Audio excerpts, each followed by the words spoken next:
The final thing I want to go over with you guys is this right here: size, position, and orientation.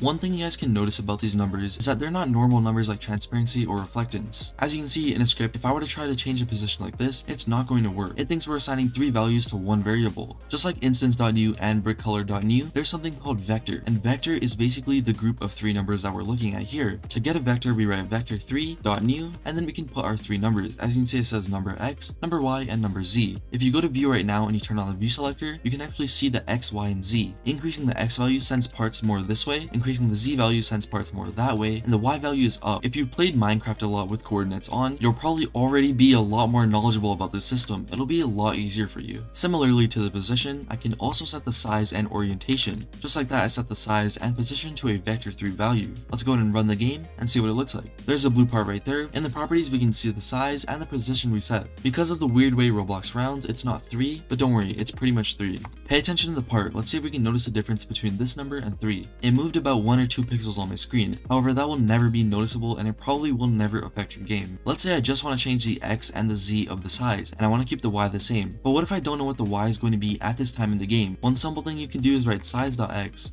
Let me go ahead and show you guys this. As you can see, I wrote bluepart.size.y. The other 2 numbers, the x and the z, will change to 10, while the y will remain the same, whatever it is now. Let's go ahead and run the game and take a look. As you can see, the 1 remained as it was, and the 10 and the 10 are being set there.